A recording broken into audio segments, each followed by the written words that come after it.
Hello everyone और एक और नए वीडियो में और एक और बहुत इंपॉर्टेंट वीडियो। इस वीडियो में आपको बताने वाला हूं जैसा कि फाइनली आपका आईसीआर के लिए रैंक कार्ड का रजिस्ट्रेशन स्टार्ट हो गया है। तो मैं आपको स्टेप बाय स्टेप बताने वाला हूं वन बाय वन कि आपको किस जगह पे क्या फिल करना है। अगर आप ऑलरेडी फिल कर चुके हो तो एक बार देख लेना कि आपने कहीं मिस्टेक तो नहीं किया, क्योंकि अगर आप मिस्टेक करोगे तो फिर आपको दिक्कत होगा। सो आपको लास्ट तक देखना, अच्छे से देखना, आपको सब कुछ समझ आ जाएगा। मैं आपको छोटा आपका जो भी डाउट होगा वो क्लियर कर दूंगा। कोई सर्टिफिकेट आपके पास नहीं है तो उसके लिए आपको क्या अपलोड करना है वो भी मैं आपको बताने वाला हूँ। तो चलो स्टार्ट करते हैं। स्टार्ट करेंगे, सबसे पहले इस पोर्टल पे आपको आ जाना है। इस पोर्टल का भी लिंक मैं आपको डिस्क्रिप्शन बॉक्स में दे दूंगा, नहीं तो आपको जाके कमेंट सेक्शन में भी दे दूंगा। आईसीआर एडमिशन टाइप करके भी आप इस पे लॉगिन कर सकते हो। सबसे पहले जाओगे तो आपको यहाँ पे एप्लीकेंट लॉगिन वाला ऑप्शन है। एप्लीकेंट लॉगिन पे जैसे क्लिक करोगे, ये देखो यहाँ पे कुछ आपको दिख रहा है ना, जैसे एप्लीकेंट लॉगिन, इस पर। और आपको जो ये रजिस्ट्रेशन है 23 तक कंप्लीट कर देना है भाई। 23 तक तो रहना भी मत, अभी आज के आज अगर आप जब भी ये मेरा वीडियो देख रहे हो तभी आप इसको वीडियो के साथ ही कंप्लीट कर देना, ठीक है ना। तो इसको देख के तो उसके बाद में देखो, आपको जस्ट एप्लीकेंट लॉगिन पे क्लिक करोगे तो आपके सामने कुछ ऐसा नया इंटरफेस नजर आएगा। इसमें लिखा हुआ है देखो डेट भी, कि आपका कल, मैंने बोला ना कल आपको एक वीडियो तो मैंने बना भी दिया था। आज इस वीडियो में आपको स्टेप बाय स्टेप कैसे करना है वो, तो ये देखो 23 के इस टाइम तक आपको कर देना है। और अब एक चीज इंपॉर्टेंट, अब बहुत लोगों का जब से कमेंट आ रहा है कि भैया मेरे पास तो मेल आया ही नहीं है, मैं क्या करूं, मेरे पास मेल नहीं आया। देखो मेल नहीं आया तो टेंशन मत लो, कोई दिक्कत नहीं। मेल पे भी आपको यही पासवर्ड, आपका जो डेट ऑफ बर्थ है यही आपको शो होगा और कुछ नहीं। उसमें लिखा रहेगा इस डेट से इस डेट तक आपका ये, और मेल में कुछ नहीं आएगा, ठीक है ना। अगर लास्ट ईयर तो क्या पासवर्ड आपका डिफरेंट था, लास्ट ईयर आपका पासवर्ड डिफरेंट था, तो डेट ऑफ बर्थ वाला नहीं था, तो इसलिए मेल आया, तो मेल पे आपको आईडी पासवर्ड आया था। इस बार मेल पर भी आया है। अगर जिसको मेल नहीं आया तो टेंशन मत लो, आपका भी जो ये, जो आपका डेट ऑफ बर्थ है वही आपका पासवर्ड है। तो इसको पुट करना, वो कैसे पुट करना देखो, जैसे कि आपका कोई डेट ऑफ बर्थ है 14/4/2000, सॉरी 14/4/1994, तो 1994 आपको पहले लिखना है, फिर देना आपको उसके बाद मंथ लिखना है, फिर आपको डेट लिखना है, ये ऐसा करना है। ये सब आप कर लोगे और ये बहुत बेसिक चीज़ है। तो आपको करना क्या है, इस पोर्टल पे जैसे आप आओगे तो यहाँ पे आपको देखिए लॉगिन में एक साइन इन वाला ऑप्शन है, इस पे क्लिक करोगे और इस पे आपको साइन इन करना है, ठीक है ना। और देखो जिसके पास अगर आईडी पासवर्ड भी नहीं आ रहा है, जिसको डेट ऑफ बर्थ से ओपन नहीं हो रहा है, तो उसको फॉरगेट पासवर्ड करना, उसका भी हो जाएगा, ठीक है ना। तो आपको जस्ट हमने इसमें अपना आईडी पुट किया और अपना पासवर्ड पुट किया, जो हमको मेल पे मिला है या नहीं, हमको हमने मेल पे नहीं मिला तो हमारा जो डेट ऑफ बर्थ है वो हमने यहाँ पे पुट किया। फिर हमने इसको जाके सबमिट कर दिया। सबमिट करने के बाद में आपको तीन ऑप्शन यहाँ पे नजर आता है। देखो सबसे पहला आता है रजिस्टर फॉर सीट एलोकेशन। मैंने बोला है रैंक कार्ड के लिए अभी रजिस्ट्रेशन करना बहुत जरूरी है, तो इसलिए रैंक कार्ड के लिए आपको रजिस्ट्रेशन करना है। देन आपको प्रीव्यू फॉर्म दिखेगा और एक हेल्प डेस्क दिखेगा, तो यहाँ पे जो कैंडिडेट है उसका नाम भी आपको मेंशन होगा। तो हम चलो इसको रजिस्टर फॉर सीट एलोकेशन पे आपको क्लिक कर देना है। जैसे क्लिक करोगे तो आपके सामने ऐसा कुछ नया इंटरफेस नजर आएगा, जिसमें एप्लीकेशन और कोर्स नेम जो भी आप यूजी के लिए, और फैकल्टी यूजी, और ये देखो एप्लीकेशन स्टेटस आपका इनकम्प्लीट शो कर रहा है अभी, क्योंकि अभी तो हमने फिल किया नहीं है। और यहाँ पे देखो ऊपर में लिखा हो एडिट एंड व्यू, तो एडिट एंड व्यू पे आपको क्लिक कर देना है। क्लिक करने के बाद में आपको यहाँ पे देखो 7 स्टेप होते हैं, ये आपको करना होता है। यहाँ पे देखो एप्लीकेशन डिटेल्स हुआ, अपलोड फोटो एंड सिग्नेचर, आपका फोटो एंड सिग्नेचर आपको अपलोड करना होता है। देन उसके बाद में एजुकेशन डिटेल्स, आपका 10th का 12th का आपको डिटेल्स की, कितना परसेंटेज आया आपका, कितना आउट ऑफ, मतलब कितना पेपर, कितना मार्क्स का आपका एग्जाम था, कितने आपको मिले थे। और देखो इसमें 12th का भी सर्टिफिकेट, मार्क्स और सीयूटी का मार्क्स और डॉक्यूमेंट्स। अब देखो जिन स्टूडेंट ने अपना, और जिन स्टूडेंट ने अपना देखो लास्ट लाइक एग्जाम, जिनका पीसी, जिनका 12th में पीसीबी था और एबीसी से वो एग्जाम दे दिया बाई मिस्टेकली, उनको कैसे करना है वो भी ध्यान से देखना, उनको भी मैं यही बताने वाला हूँ करना है। तो अपन चलो वन बाय वन सबसे पहले एप्लीकेशन डिटेल्स वाला करते हैं, और इसमें आपको क्या डिटेल्स पुट करना है क्या नहीं। अब एक डाउट था कि भैया यूपीएस कैटेगरी क्या है, वो भी मैं आपको बताने वाला हूँ। देखो यूपीएस कैटेगरी बेसिकली वो होता है जहाँ पे ऐसा स्टेट, जैसा अंडर प्रिविलेज स्टेट जिनको बोलते हैं, ऐसा स्टेट जहाँ पे आपको कोई भी स्टेट एग्रीकल्चर यूनिवर्सिटीज नहीं होती है, उनको यूपीएस की स्टेट के अंदर में कंसिडर किया जाता है। उसको भी मैं आपको बता दूंगा लिस्ट आउट की कौन कौन से स्टेट उसके अंदर आते हैं, क्योंकि आपसे यहाँ पूछता है कि आप यूपीएस स्टेट से हो या नहीं, ठीक है ना। तो देखो सबसे पहले तो आपको जो नाम था आपका और फादर नेम, अब भाई जिसने इसके लिए पहले आईसीआर जो सीयूटी का एप्लीकेशन फॉर्म में सेलेक्ट किया था आईसीआर को, वही इसके लिए एलिजिबल, अदर कैंडिडेट इसके लिए एलिजिबल नहीं है। तो देखो candidate name, father name, mother name, category, ये ऑलरेडी आपका पहले से फिल हुआ है, इसको आप एडिट नहीं कर सकते। अगर आपका कैटेगरी ईडब्ल्यूएस था तो वो ईडब्ल्यूएस है, आपको ईडब्ल्यूएस ही अभी इसमें पुट करना है। इसमें आएगा फिर आप फिजिकली चैलेंज हो, नहीं आपको कोई प्रॉब्लम तो नहीं, फिजिकली हैंडीकैप तो नहीं हो आप, अगर हो तो आपको यस करना है, नहीं तो नो कर देना है। देन आपको अपना डेट ऑफ बर्थ पुट करना है। जो कि हम यहाँ पे पुट कर चुके हैं। उसके बाद में आपको जेंडर ये ऑलरेडी फिल रहेगा, नेशनलिटी ऑलरेडी फिल रहेगा। गार्जियन नेम में आप कोई भी अपना मदर नेम, फादर नेम, किसी थर्ड पर्सन किसी का भी आप नाम इसमें मेंशन कर सकते हो। उसके बाद में एनटी एप्लीकेशन मोबाइल नंबर पहले से फिल रहता है आपका, और जो आपने मेल आईडी दिया था वो पहले से फिल रहेगा। फादर का ऑक्यूपेशन भी, मैट्रिकुलेशन और जो एनुअल इनकम ये सब ऑलरेडी आपका पहले से फिल रहता है। आपको अपना एक अल्टरनेटिव नंबर देना होता है, तो वो आपको अल्टरनेटिव नंबर देना है। देन उसके बाद में आपको अपना अल्टरनेटिव मेल, और यहाँ पे देखो स्टार लगा हुआ है, स्टार मार्क है, तो ये चीज़ का जरूर ध्यान देना, ये आपको देना। जो स्टार मार्क डिटेल्स है वो जरूर देना, जो जिस पे स्टार मार्क नहीं है वो नहीं दोगे तो चल जाएगा। उसके बाद पूछ रहे हैं आपका डोमिसाइल स्टेट, तो आपको इसमें डोमिसाइल स्टेट आपको अपना सेलेक्ट करना है, ठीक है ना। आपको डोमिसाइल स्टेट सेलेक्ट करना है। देन आप कश्मीरी माइग्रेंट हुए नहीं, मतलब कश्मीर से आप माइग्रेट करे हुए नहीं, अगर कश्मीर से नहीं करे हो तो आपको नो कर देना, नहीं तो आपको यस करना है। आपको रेसिडेंस प्लेस आपका कैसा है, रूरल है, ये तो ऑलरेडी पहले से सेलेक्ट हो रहेगा। देखो, do you want to opt UPS category, क्योंकि यूपीएस कैटेगरी के लिए सेपरेट रिजर्वेशन होता है। अगर आप यूपीएस कैटेगरी उन मैं आपको जो अभी स्टेट बता रहा हूँ उनसे अगर आप बिलोंग करते हो तो आपको यस सेलेक्ट करना है, अदरवाइज नो रखना है। देखिए आपको यहाँ पे दिख रहा है reservation for remote and under privilege state, जिनको बोलते हैं यूपीएस कैटेगरी। तो आपको अगर यूपीएस कैटेगरी इन स्टेट से बिलोंग करते हो, कौन कौन सा स्टेट, देखो इसके अंदर आपका अंडमान एंड निकोबार, अरुणाचल प्रदेश, दादर एंड नगर हवेली, और ये देखो दमन एंड दीव, गोवा, लक्षद्वीप, मणिपुर, मेघालय, मिजोरम, नागालैंड, सिक्किम, और ये देखो त्रिपुरा। ये सब अगर आप स्टेट और लद्दाख इन सब के अंदर आ रहे हो तब आपको वहाँ पे यस सेलेक्ट करना है। अगर इस स्टेट से बिलोंग करते हो तो यहाँ पे लिखा हुआ है ना, where education facilities in agriculture and allied sciences subject either do not exist have no SU, मतलब कोई भी स्टेट एग्रीकल्चर यूनिवर्सिटी नहीं है, तो ये आपको जरूर देना है अगर आप उससे नहीं हो तो, ठीक है ना। तो ये चीज आपको समझ आया। अगर आप इन स्टेट से बिलोंग करते हो तो आपको यस सेलेक्ट करना है, अदरवाइज नो। देन उसके बाद में आपको अपना बिल्डिंग एंड हाउस नंबर तो ऑलरेडी आपका आ जाएगा, लैंडमार्क हुआ, सिटी, टाउन, पोस्ट, ये सब आपको अपना पुट करना है।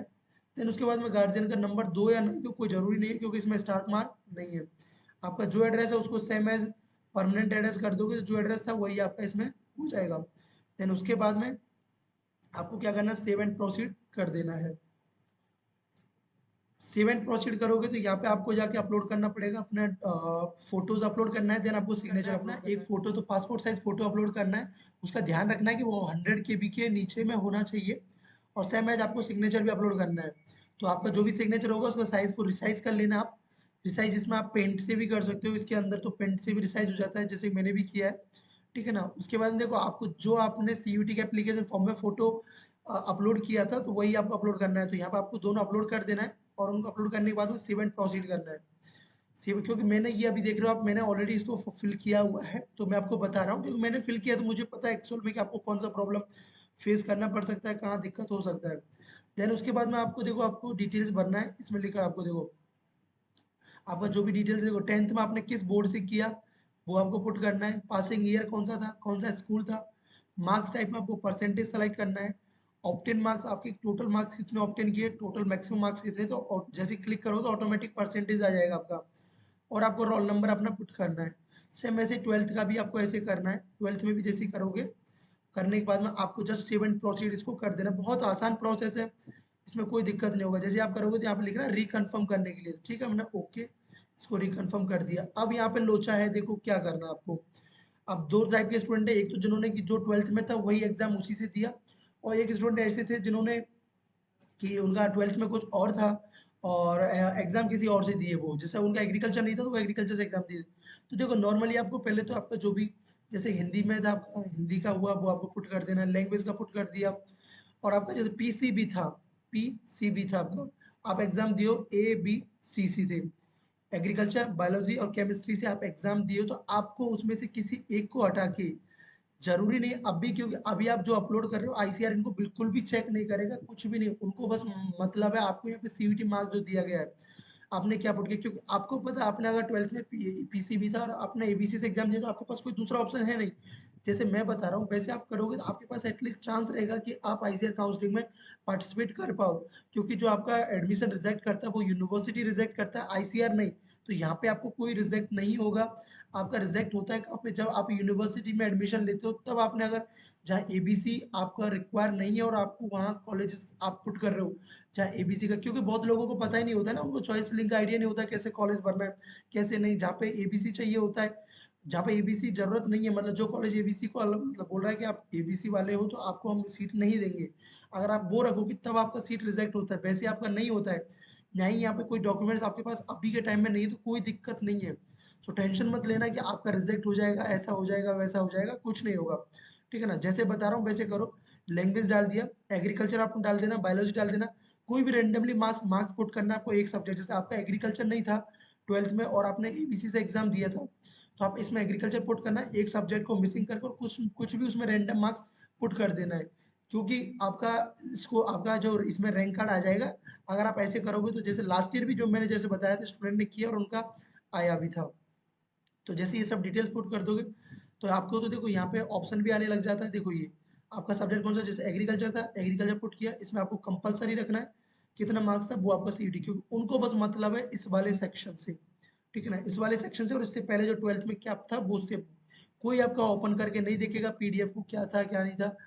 जैसे बता रहा हूँ वैसे करोगे आपका हो जाएगा। ठीक है ना, इसमें जो बायोलॉजी वाला है बायोलॉजी वाला आपको कर देना है, कंपलसरी कर देना है। उसके बाद आपका जो भी मार्क्स था सीयूटी में जो मार्क्स आए थे वो आपको पुट कर देना है, और केमिस्ट्री का भी आपको पुट कर देना है जैसे हमने यहाँ पुट कर दिए। करने के बाद में आपको क्या करना है, आपको जस्ट आगे सेव एंड प्रोसीड पे क्लिक कर देना है। क्लिक करोगे तो आपके सामने एक नया इंटरफेस नजर आएगा, और ये देखो नया इंटरफेस में आपको यहाँ पे क्या अपलोड करना है, अपना एडमिट कार्ड अपलोड करना है, और यहाँ पे सर्टिफिकेट नंबर। तो देखो अगर एडमिट कार्ड में कुछ भी नंबर दिया वो पुट कर दो, नहीं है तो आपको क्या कर देना है 1 2 3 4 5 6 पुट कर देना है।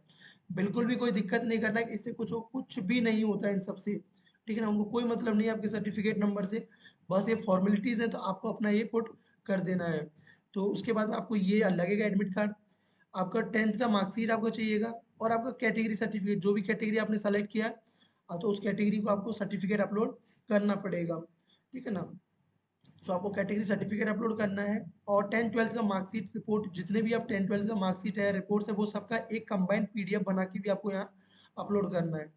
डोमिसाइल सर्टिफिकेट भी यहाँ पे आपको अपलोड करना है। अगर डोमिसाइल नहीं है तो आपको क्या करना है, देखो डोमिसाइल नहीं है तो आप इसका वो दे सकते हो, ये देखो मैंने जैसे कि मेरे जो पेड काउंसलिंग वाले स्टूडेंट थे उनको सेंड भी किया था, डोमिसाइल सर्टिफिकेट का डिक्लेरेशन अभी दे सकते हो, जब बन जाए तब आपको जाके उसको दे सकते हो। ठीक है ना, अभी डिक्लेरेशन दे सकते हो, टीसी का भी और इनका भी डिक्लेरेशन दे सकते हो, अभी के टाइम में डिक्लेरेशन दे सकते हो। जैसे ऐसा ही देखो ये वैसा पेड काउंसलिंग अपना ग्रुप है। ठीक है ना, और एक चीज देखो अभी तक आपने हमारा टेलीग्राम चैनल भी ज्वाइन नहीं किया, जाकर ज्वाइन कर लो। The study ethic Telegram channel है, इसका लिंक डिस्क्रिप्शन बॉक्स में दिया हुआ है। सो इसको ज्वाइन कर लोगे तो यहाँ पे भी आपको हर एक अपडेट मिल जाता है, जिससे कोई भी अपडेट मिस नहीं कर पाओगे। और देखो और आपको अगर काउंसलिंग के बारे में आइडिया नहीं कि भैया ये तो ठीक है, ये तो रजिस्ट्रेशन में बताऊंगा, अभी आपको रजिस्ट्रेशन के लिए भी गाइड करूंगा, इवनली आपको जब काउंसलिंग में चॉइस फिलिंग होगा कॉलेजेस का तब भी मैं आपको गाइड करूंगा, तो आप इसको ज्वाइन कर सकते हो। इसका जो फी है ओनली 500 रुपीज फी है। ठीक है ना, और इसके अंदर इसका जो नंबर है आपको इस पे कांटेक्ट करना है, क्योंकि अभी इसमें ओनली आई थिंक 30 सीट्स इसमें वैकेंट है, तो आप इसको ज्वाइन कर सकते हो। ठीक है ना, इसमें जो आपको नंबर दिया गया है इस पे आपको कांटेक्ट करना है। इसमें आपको कॉलेजेस का प्रेफरेंस लिस्ट प्रोवाइड करूंगा, कौन कौन से कॉलेजेस आपको फिल करने हैं, और आपको कोई भी डॉक्यूमेंट्स वेरिफिकेशन कोई भी दिक्कत नहीं होगा किसी भी स्टेप पे। अगर जैसे मैं आपको बताऊंगा वैसे आपको फॉलो करना है। आपकी डाउट पूछ सकते हो सब कुछ। ज्वाइन करने के लिए आपको ये क्यूआर कोड दिख रहा है, इसको स्कैन करना है।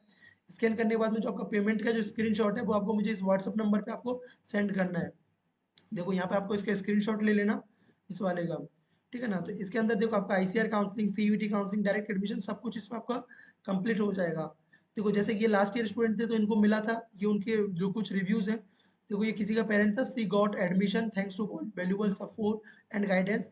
ठीक है ना, सो उनको जो कॉलेज मिला था ये देखो। देन उसके बाद में ये एक स्टूडेंट ये थे, देखो थैंक यू सो मच भैया, कुछ तो मिला, सिर्फ आपकी वजह से इनका मार्क्स बहुत कम था, लो मार्क्स था, तो मैंने इनको बताया कि ऐसे आपको करना है तो मिलेगा। जैसे देखो ये लास्ट ईयर का ये रहा, देखो रजिस्ट्रेशन जैसे लास्ट ईयर हुआ था ना, रजिस्टर फॉर सीट अलोकेशन, और जो प्रीव्यू फॉर्म यहाँ पे उनको अलॉटमेंट लेटर देखो ये दिख रहा है ना, तो उनको अलॉटमेंट लेटर मिला।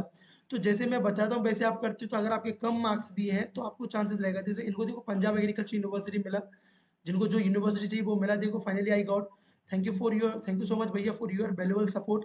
ठीक है ना? तो आपको ओनली इतने से 599 की इतनी कम फी के अंदर मैं आपको एक बेस्ट काउंसलिंग प्रोवाइड कर देता हूँ, जिससे आपको कोई दिक्कत नहीं होती। देखो थैंक्स सर, फिलिंग प्रेफरेंस जो choice filling preference best choice filling, thanks again for guidance. ठीक है ना? सो देखो ये सब चीज़ें देखो, एक स्टूडेंट देखो आपने हमारे लिए हर चीज़ को पता करके बताया, आपकी वजह से मैं पूरी तरह क्लियर हुई।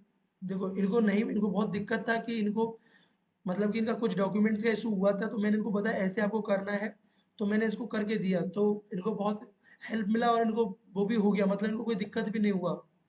देखो ऐसे आपका वो आता है अलॉटमेंट लेटर जो दिख रहा है, देखो ये लास्ट ईयर जो स्टूडेंट का था उनका अलॉटमेंट लेटर था, इनको जो सीट मिला था।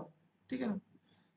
सो मैं आपको अभी बताने वाला था कि ये डॉक्यूमेंट्स के बारे में, तो आपने अभी आपके पास कोई डॉक्यूमेंट्स नहीं तो उसका डिक्लेरेशन दे सकते हो। मैंने जैसा कि अभी आपको डिक्लेरेशन दिखाया है, तो अपन इसको अपलोड करेंगे। फिर आपको मार्कशीट के अंदर जैसे कि मैं आपको, अगर आपको नंबर है तो ये देखो इस कॉर्नर में आपको मार्कशीट का ये नंबर दिख जाएगा, ये आपको पुट करना है। ठीक है ना? पुट कर देना। अगर किसी का नहीं पता, नहीं समझ आ रहा, 1 2 3 4 5 6 कर दो, कोई दिक्कत नहीं होगा।